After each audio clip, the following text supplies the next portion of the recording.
Dějme svoji práci dobře.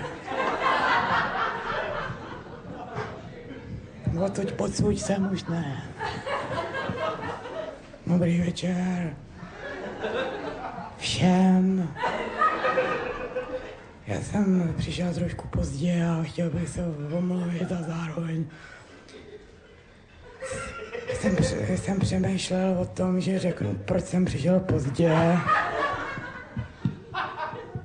Tam trošku vejš, ale jsem žádný prcek.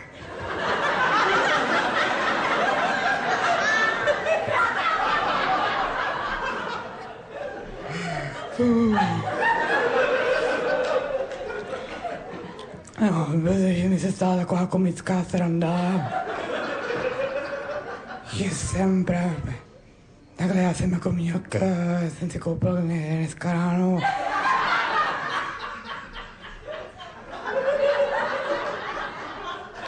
Díky. Ne, vážně, já jsem si koupil jakoby jahody a do toho jsem si ráno vymačkal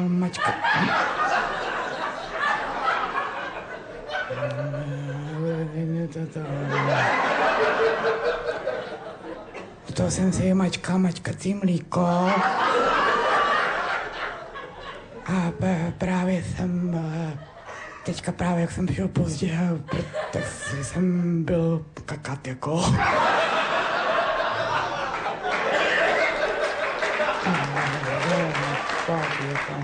Jako dneska už po pátý. Tak to já jsem si říkal, že bych mohl říct takovou komickou srandu na úvod, protože to vlastně je pravda, jako. A teďka bych chtěl už trošku zvážnit a chtěl bych říct, jako, že jsem si připravil vedle jakoby tady, protože to je jako zábava, sranda, tak jsem si připravil něco jakoby takového kulturního, jakoby.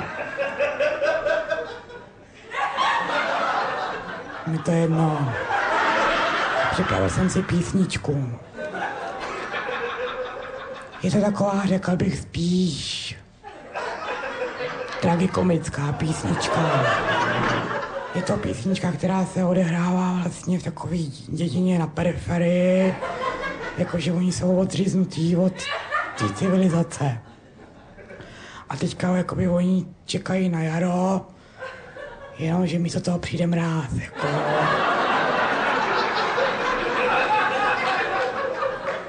Což samozřejmě zmaté, protože oni měli určitý zásoby připravený na určitou dobu, že jo. Teďka jim v těch otýpkách to ubývá. A ubývá. Takže vlastně oni jakoby s tím nepočítali a takže jsou jakoby v takový jakoby kaši. Což není všechno, tam se stane ještě jen problém. V tomhle čase, v té jakoby nouze, když tam jakoby je noc, že jo, spí už ti lidi, tak se stane taková věc, že jednomu sousedovi v noci na okno zaklepal druhý soused. On říkal, co děje, otevřel se blbě, kolik je hodin, nebo já počkej. Kluk mi v horečkách vyvádí, potřeboval bych. Nevím, co mu bylo, jako to nevím. Jestli bych mi nepůjčil koně, že by do mě jako zajel do města, možná doktor poradí, jo. Říkal, no, pojď si, jo. Takže mu...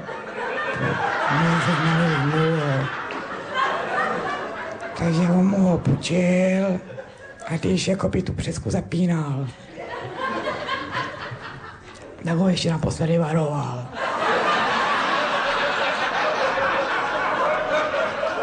No, počkejte, jo, to není to taková sranda.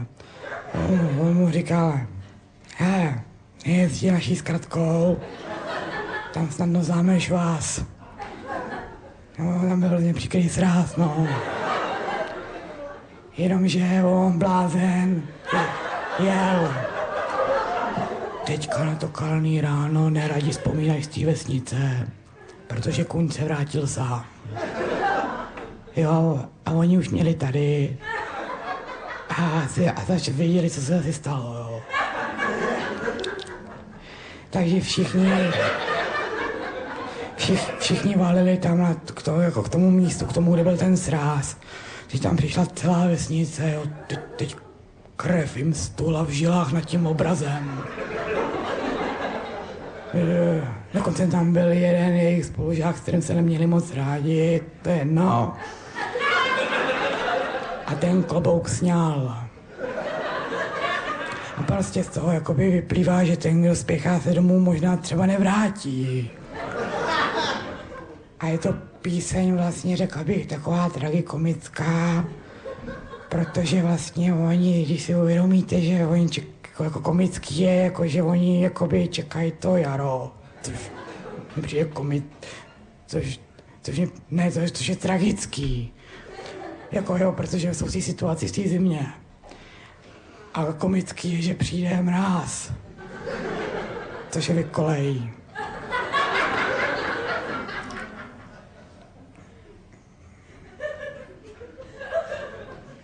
A mi to přijde trapný zpívat.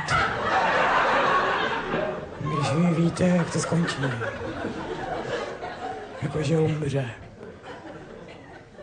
Tak ne, to nevadí. Já mám písničky velice rád, ale mám rád zároveň taky srandu. Takže bych vám zahrál pohybovou scénku,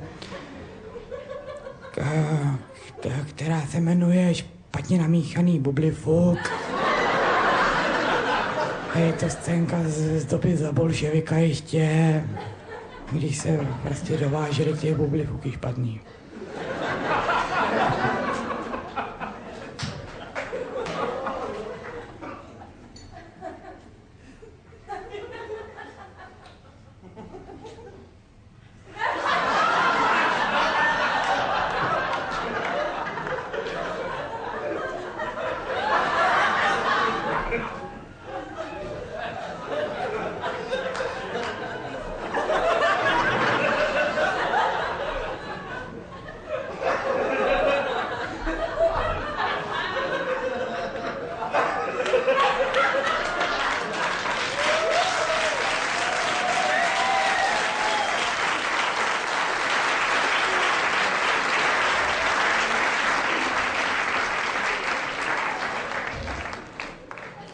Tak ta naše show skončila.